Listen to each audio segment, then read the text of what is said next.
Hello, hello everyone. Happy Sunday. I am back. Welcome to those who are returning and those who are new. Glad to have you here. This is the second part of our retro journal. I had to think there for a second. I just got home. Was out having lunch with a friend. Took her to a few stores and had a really good time with her. So I just got home and I'm a little out of breath. So I'm working on two projects, as I said in my last video, on a retro journal, and I'm also doing a prayer journal. So I'm going to be working back and forth between both of those. Let's see how that works. And I showed a different book for the retro journal I want to create, but it was a hymnal and it was red just like this one. The only thing is I chose this one because it's a little bigger. I did not measure to see how wide this one is. Not very wide, as you can see. I'm not good with numbers, so let me do it in centimeters. I'm terrible. 3.5 centimeters. The spine, and then from top to bottom we have almost 9. And in this direction we have a little over 6. Sorry guys, I'm not good with math. I mentioned that before. I don't feel bad about that. So in today's video, what I wanted to do is basically pull the text box out and show you exactly how I do it. There's a lot of videos out there that will show you how to pull out a text box in this manner, that manner, in this other manner. And I guess you can fit in basically what feels comfortable to you, but this is how I do it. And I do the same process for every book, unless I'm doing a book out of cardboard or a paperback book. Paper bag, not paperback. I would do that in a different manner. So without further ado, the only supplies you're going to need is scissors, just in case, your X-Acto knife. I guess you can use a packaging cutting knife also. And that's pretty much it. I have tape here, but this is actual book tape that I purchased at Amazon. I don't have the name here, but at some point I guess I can mention it in one of my other videos. It comes in a big roll, and this has lasted me quite a long time, and it's really good tape. When I run out of it, I do a different process, and I can show you that at some point. But for today, it's the book tape. I've already cut it down to size so that I don't have to make this video 30-minute long, and we'll just jump right into it. Choose whatever book you want, whether it's a smaller book, wider book, it's up to you. This is what I'm going to do my retro junk journal. And you're looking for a book that has a space in the gutter. This is the gutter.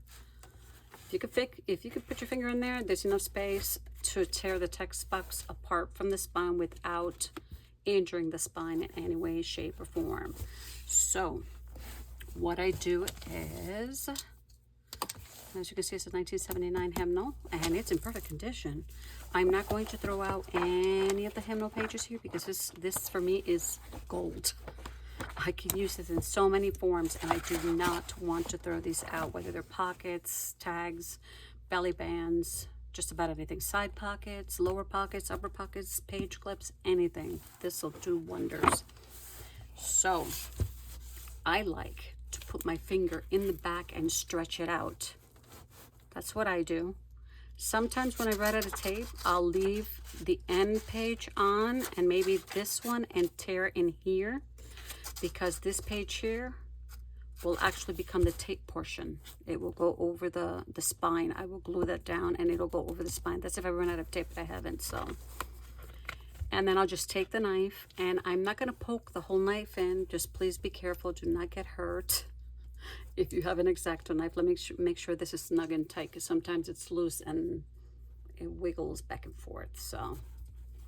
And I usually do it standing up. I feel better doing standing up. You'll see people doing it like this, but I have a better grip myself if I leave it standing. So I'm gonna put the tip in, but I actually push it in an angle towards the text box, because if you just go straight down, sometimes you'll tear the spine. So I'm gonna go in this way. Let's see if I can do this without a hitch. Okay.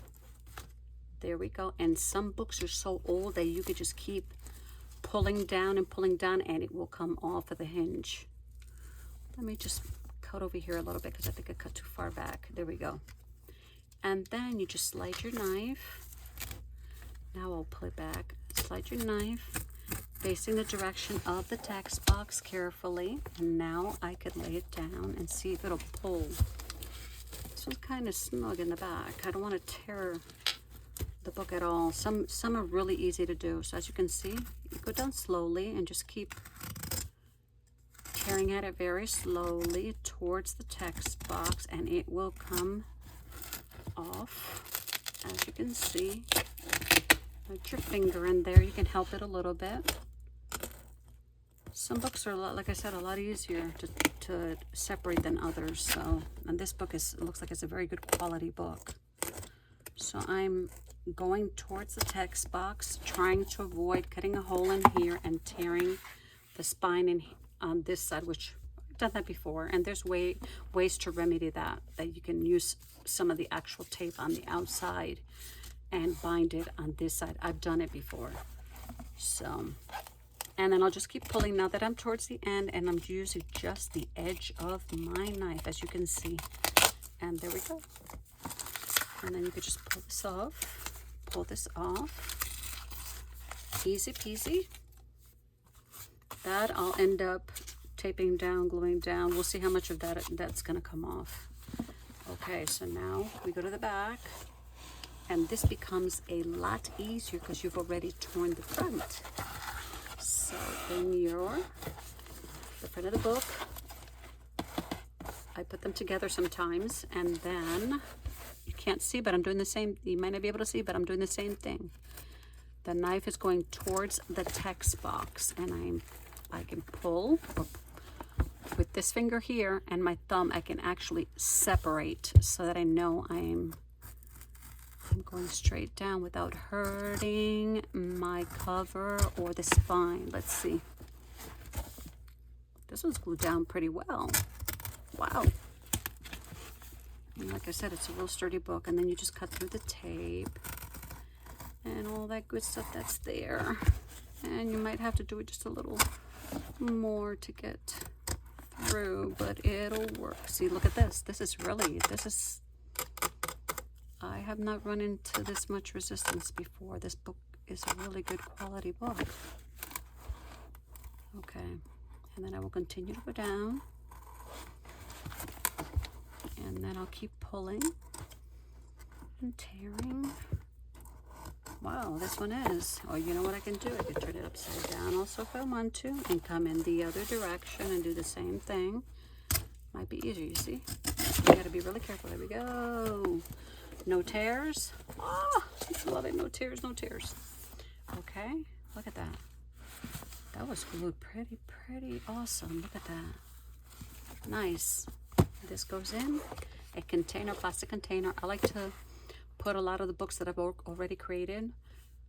Some of the text boxes, I will also do the same thing. I like to add things in plastic containers to avoid the smell or anything growing inside that shouldn't be there. So pretty much protects the pages, putting them in plastic. I don't know how other people do it, but that's pretty much how I do it. So now, oh, I love this. Oh, I can't wait to get this done. But it's a process. It takes time. And I'll pull that out. And what I do sometimes is I'll just bend this here, and I'll cut any excess off on the edge here. I can cut that off. That's not gonna be an issue.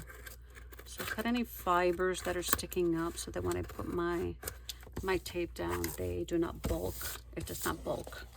It'll lay flat. Okay, and then we'll do the same thing on the other side. And just keep cutting to trim off a bit. I'll leave that there. I'll take care of that later. And now I'm going to add the tape into the center. The tape already has its own adhesive, but what I like to do, just to add some more heavy-duty adherence, I'll say, I'll add some of my stick glue into that spine, into that empty gutter now, because there's no longer a text box, and I will do it on the side. Make sure glue gets underneath, and this glue is extra strength glue stick, so I love it. I really like it a lot. And up on the top, on the side here, because the tape is gonna overlap.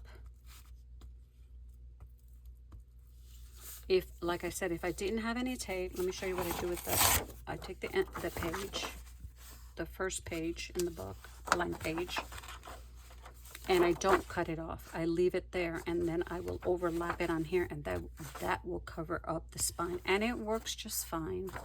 If you're gonna poke through the spine to make your pamphlets to just come out of the spine, and if not, even if you have a hidden spine, this will still work. It'll still cover it up.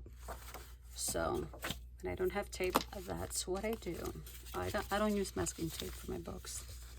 Not to cover up the spine. So let me pull this apart real quick. Always, everyone, I hope you're doing good. It's a beautiful day out there. A few days ago, we had horrible weather here. Woo! Really bad weather. Tornadoes in other states. Almost felt like one went through here, but it was not a tornado. It was a really bad thunderstorm with winds that were crazy. Okay, there's one. And let's get that other one down. And then basically the next process in this would be to gather up the paper that we're going to use in our book. So it's retro. Everyone has their own idea of what retro looks like, but I'm thinking about 70s or 80s. And that's what I'm going to be working with. I'm pretty much going through everything I have here at the house, which is not really that much, but I do have paper. I have some other things I can add to my book, but I'll be looking at other areas too. So there it is, my friends. We have gutted the book, taken the text box out, added the tape down. I guess some people do add masking tape, but there's pros and cons on that. So I rather choose the book tape and add that there. And that's pretty much it for this video. And this book is going to be, I don't know how I really don't have a plan, a perfect plan right now as far as to what I'm going to do with the book. I know it's going to be retro, and I hope you're going to follow along and just enjoy the process with me. And you have a really good day. God bless you all. And I will see you in my next video, which will be the prayer journal. We are going to embellish the cover that we had painted in that first video. God bless you. Have a good one. Bye-bye and see you soon.